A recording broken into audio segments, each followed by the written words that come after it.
소천의 인어를 만난 것은 학생 시절 소파의 동화에 대한 논문을 마치고였습니다. 소파의 그것에서 무언가 부족하던 것을 소천의 동화를 마주하면서 채우고 존중하게 되던 국문학도로서의 만남, 그리고 그제서야 문득 기억하게 된 것.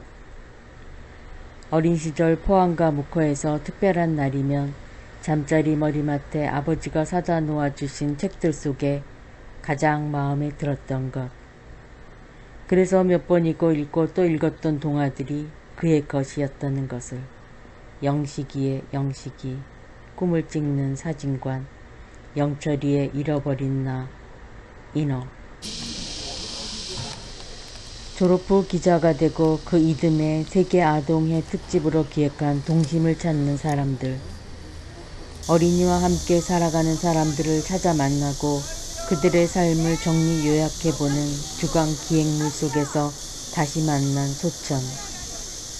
소천의 제자인 동화 작가를 만나서 인터뷰하다 공감을 가진 소천의 얘기를 나누고 그 미망인을 만나며 인어를 다시 읽은 것은 꽃밭에서의 어여손님을 만나 뵀던 즈음이었고 통일선봉대의 피어린 투쟁이 연신내 구파발 문상가트로 이어지던 시절이었습니다.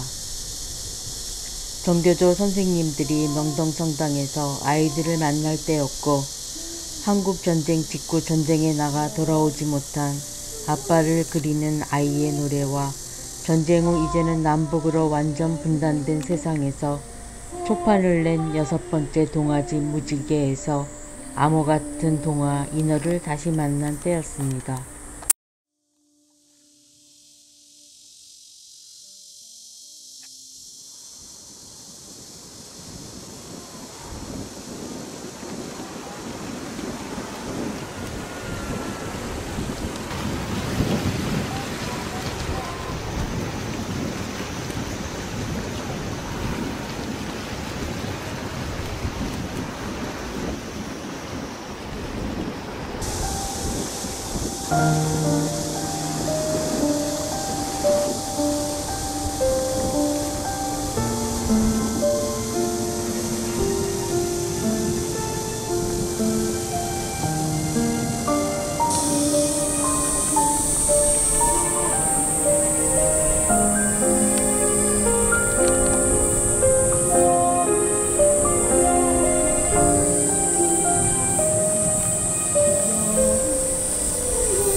나의 조상은 대대로 바닷가에 살았답니다. 그래서 나도 바다가 못 견디게 좋았는지 모릅니다. 밤낮 없이 출렁대는 바다는 내게 있어 어머니의 품같이 다정한 곳이었고 또 즐거운 놀이터이기도 하였습니다. 어려서부터 조무래기 동무들과 바닷가에 나가 모래성을 쌓기도 했고 얕은 바닷물에 뛰어들어 물장구를 치며 놀기를 무척 즐겼습니다.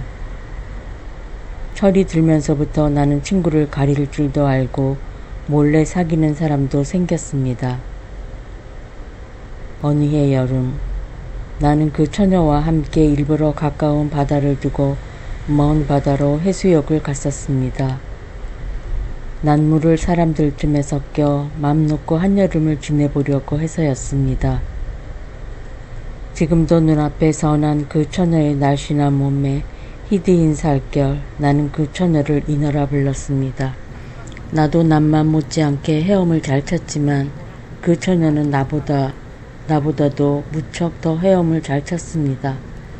바닷가 모래밭에 나란히 앉아 우리는 어린 아이 모양 모래 장난을 하다가 둘 중에 누가 머리에 모래를 뿌리고 먼저 바닷물로 뛰어듭니다. 그러면 남은 사람이 역시 뒤쫓아 바닷물로 뛰어듭니다. 정말 바다는 즐거운 우리들의 놀이터였습니다.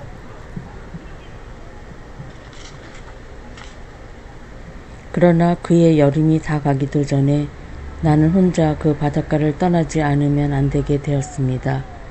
그 처녀는 자기의 헤엄 잘 치는 재주를 믿고 바다로 자꾸 헤엄쳐가 버리고는 영영 다시 돌아오질 않았습니다.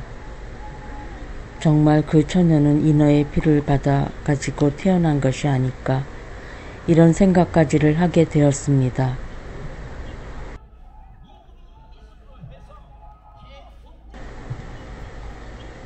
수십 수척의 배들을 동원하여 별별 수단을 다해 찾아보았으나 그 처녀의 시체는 나타나지 않았습니다. 그 뒤로부터 나는 헤엄치기를 좋아하지 않았습니다. 아니, 바다까지가 가기 싫어졌습니다. 그러나 한여름이 오면 또 바다를 찾지 않고는 견디지 못했습니다. 나는 해마다 잃어버린 그 처녀를 생각하고 또 그 바닷가를 찾아가곤 하였습니다. 한여름을 바닷가 모래밭에 앉아 우두커니 먼 바다만을 바라보는 내 심정이란 뭐라 형언할 수 없이 안타까웠습니다. 그러나 어느 날 뒤에 한 일이지만 그게 바로 그 처녀가 먼 바다로 가버린 그날이었다고 생각됩니다.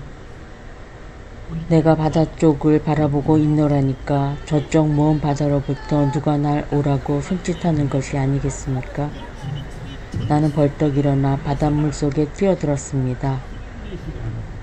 얼마나 헤엄쳤는지 내 앞에는 조그만 섬이 하나 나타났고 그 섬 위에 머리채를 3단같이 늘어뜨린 처녀 하나가 앉아 있었습니다. 참 용감하군요. 아직 아무도 여기까지 헤엄쳐 온 사람은 없는데, 하며 반겨 맞아 주었습니다. 당신은 누구신데 이런 외딴 섬에 혼자 앉아 있어?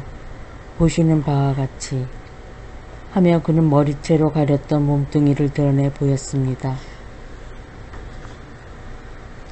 아, 인어로구나.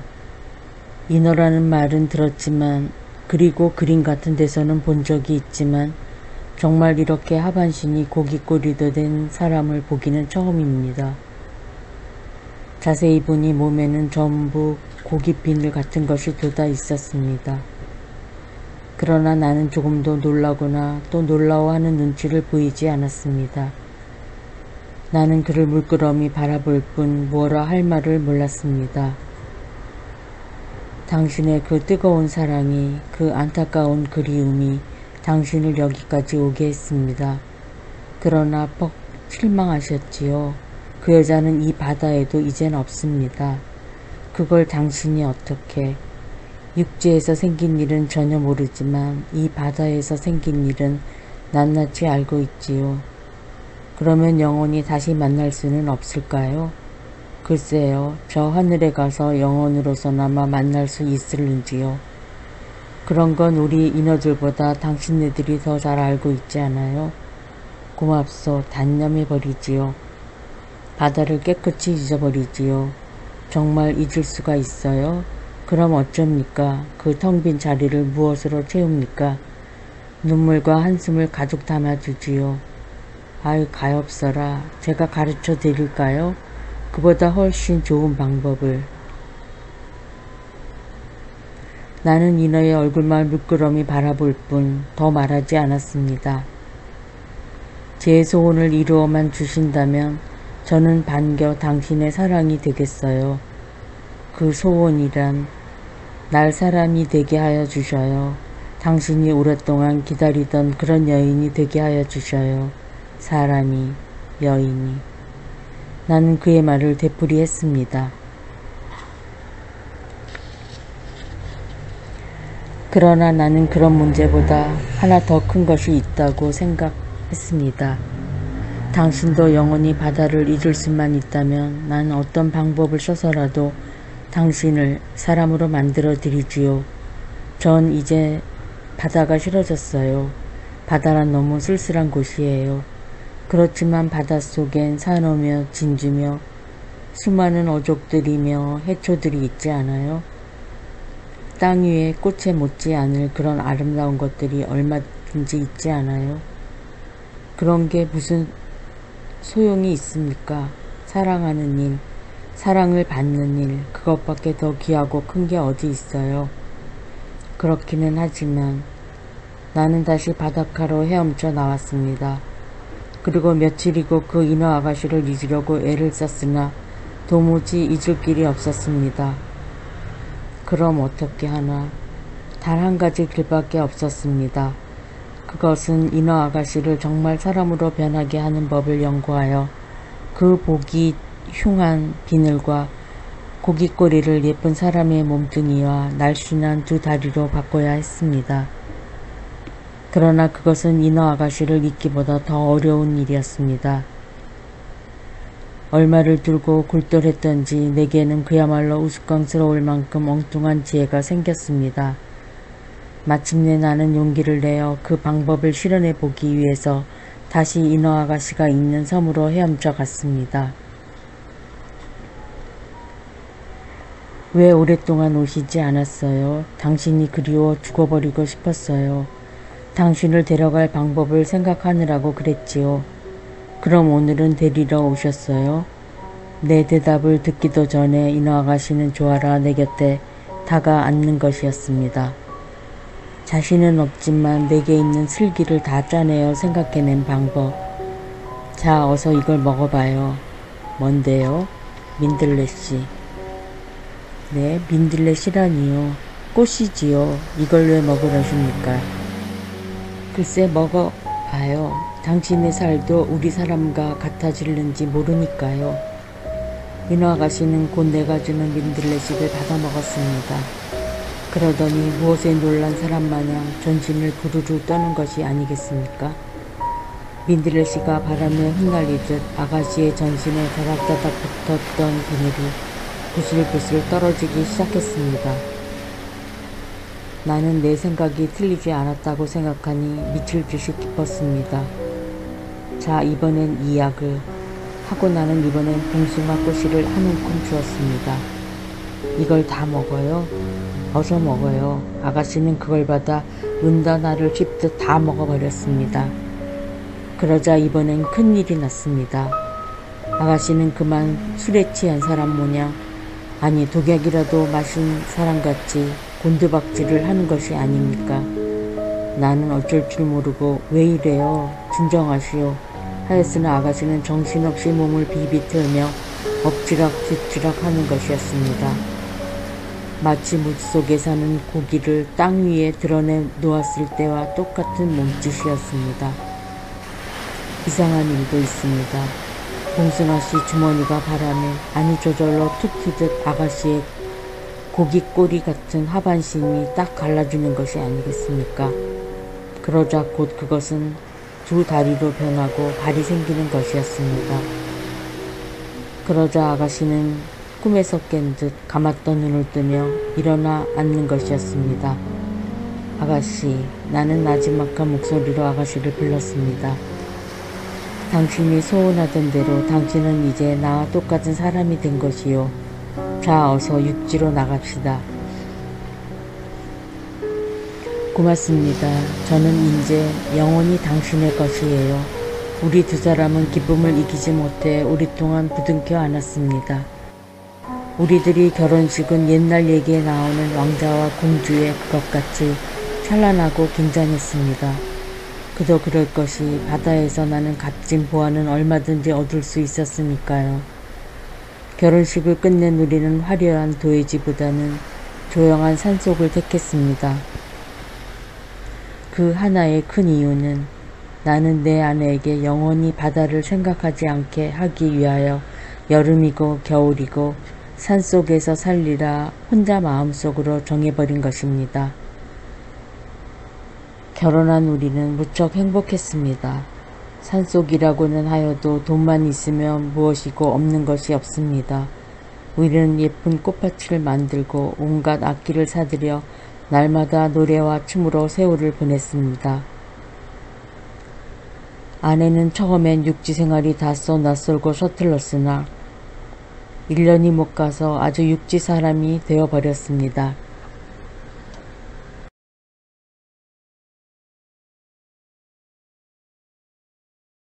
삼단같이 기다란 머리는 예쁘게 잘라 온갖 장식품으로 치장하여 반짝였고 옷도 가지가지 원색으로만 바꿔 입었습니다.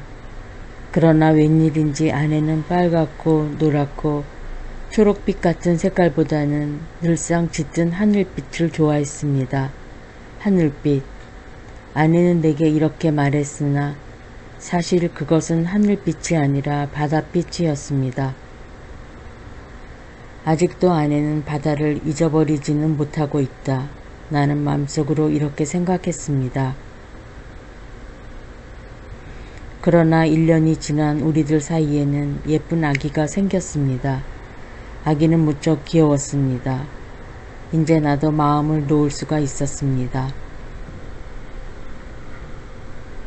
우리는 아기의 옷을 사러 오랜만에 거리로 내려왔습니다. 내가 아기를 안고 우리는 천천히 구경을 하며 걸었습니다. 얼마 안가 아내는 내게 어디 음식점에라도 들어가 앉자고 하였습니다. 나는 아무 생각 없이 그러자고 길가 조그만 음식점에 들어가 앉았습니다. 아내는 화장실에 갔다 온다고 곧 일어섰습니다. 5분 10분을 기다려도 아내는 다시 나타나지 않았습니다. 아무리 생각해도 알 수 없는 일입니다. 나는 아기를 안고 음식점을 나왔습니다.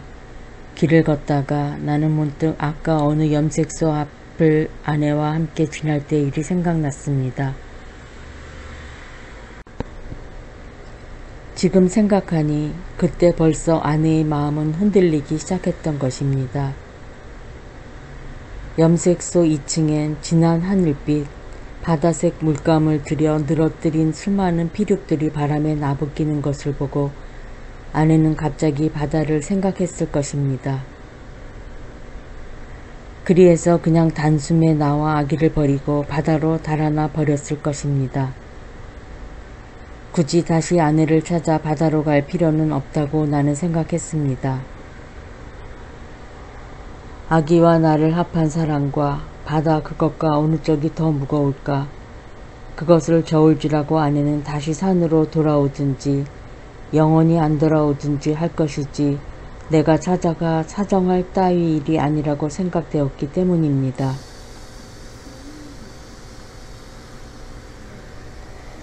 아기를 데리고 나는 다시 산속 집으로 돌아왔습니다.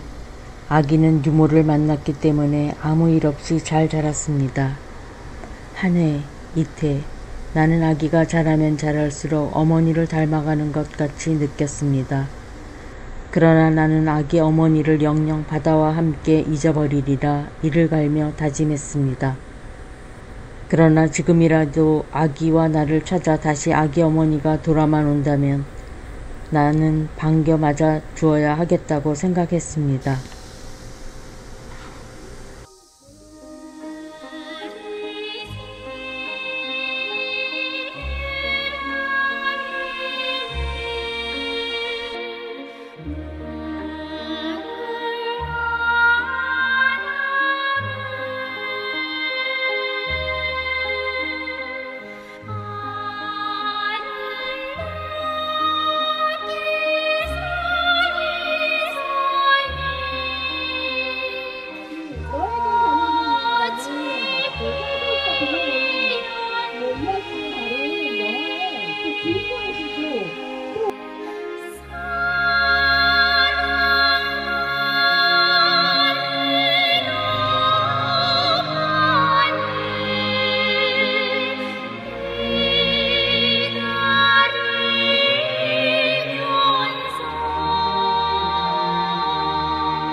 내 아기의 나이 6살 되던 해에 생긴 일입니다. 나는 아기에게 재미있는 그림책을 사다 주었습니다. 그리고 크레용과 도화지도 사다 주었습니다. 나는 그림책을 살 때마다 언제나 바다가 있는 그림책을 사지 않았습니다. 심지어는 배가 있는 그림책도 사지 않았으니까요. 동물, 식물을 그린 그림책과 기차, 자동차 같은 태엽만 감으면 저절로 움직이는 노름감 같은 것을 얼마든지 사다 주었습니다. 어느 날 나는 하얀 벽에 무엇이 가득 그려져 있는 것을 보고 깜짝 놀랐습니다. 그것은 내 아이가 한 번도 보지도 듣지도 못한 바닷속에 사는 조개와 소라 같은 것을 가득 그려 놓았기 때문입니다. 나는 내 아이에게 이걸 어디서 보고 그렸느냐고 묻기가 무서워졌습니다. 나는 이 이상 바다를 피하여 이런 쓸쓸한 산속에 사는 것이 무의미하다는 것을 느꼈습니다. 나는 아이를 데리고 다시 거리로 내려왔습니다. 전차 소리, 자동차 소리, 요란한 음악 소리. 그러나 내 아이는 그런 것들에 귀를 기울이지 않았습니다. 그런데 어느 날 나는 내 아이 곁에 앉아 책을 읽고 있었습니다. 문 밖에서 뚜 하는 그다지 크지도 이상할 것도 없는 소리가 들려왔습니다. 그런데 내 아이는 무엇에 놀란 사람 모양 문을 박차고 밖으로 내닫는 것이 아니겠습니까? 나는 깜짝 놀라 곧 아이의 뒤를 따라 나가 보았습니다. 예, 그거 놔줘. 입에 물고 뚜뚜 부는 아이에게 내 아이가 하는 말이었습니다. 그래 두어라. 내 아주 훌륭한 자동차를 줄게. 나도 이렇게 말했습니다. 그 아이는 입에 물었던 것을 내 아이에게 주었습니다. 나는 약속대로 몇 개의 노름감을 들고 나와 거기 있는 아이들에게 나누어 주며 너희들 이해하고 정답게 놀아줘라, 응? 하고 부탁했습니다. 그날 저녁 나는 내 아이가 뚜뚜 부는 것을 열심히 들여다보고 있다가 문득 깨달았습니다. 그것은 소라로 만든 필이었습니다. 어머니를 닮아서 너도 역시 바다가 그리운 모양이구나. 나는 내 아이를 물끄러미 쳐다보며 이렇게 생각했습니다. 그 뒤 나는 내 아이가 가지고 노는 노름감을 늘 유심히 들여다보았습니다. 내 아이는 그 값비싼 노름감을 들고 나가선 동네 아이들에게 나누어 주어버리고 그 대신 바닷가에서 주워온 조개 껍질을 수두룩이 방바닥에 버려놓고 노는 것이었습니다. 얘야, 우리 이번 여름엔 바다에 갈까? 바다가 뭔데요? 소라와 조개와 물고기들이 사는 곳이 바다란다. 아이 좋아. 아이는 기절이라도 할 짓이 좋아 날뛰는 것이었습니다. 나는 그만 정신이 아찔했습니다.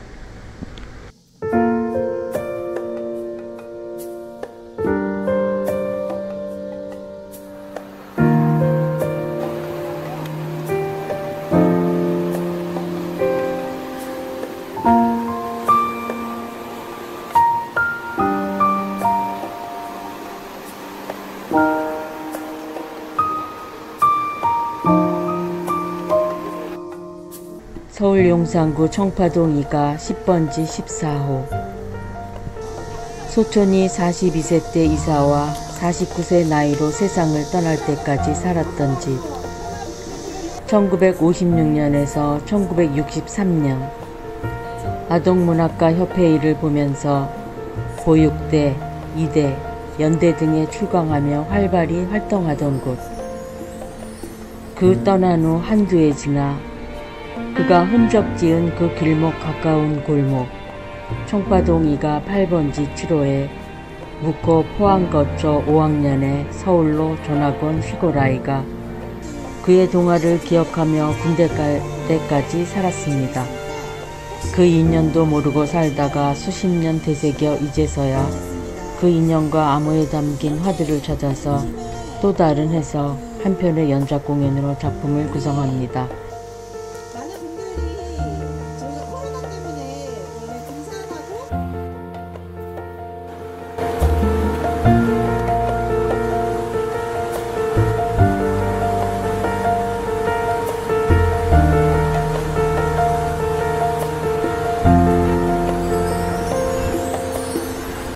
당신과 나는 모두 바다가 고향이었습니다.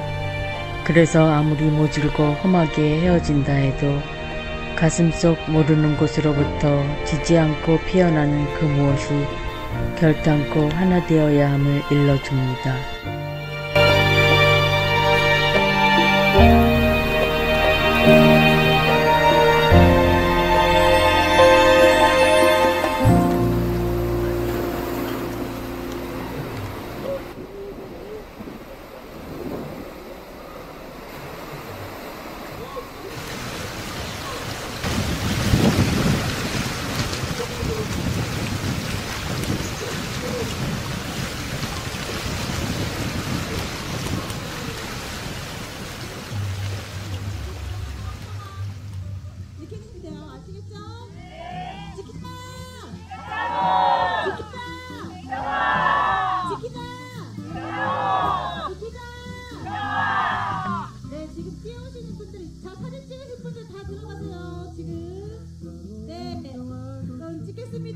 지키자!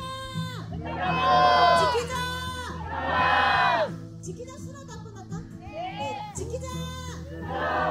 네, 그럼 세 개 이어서 해볼게요. 지키자! 지키자! 지키자! 와!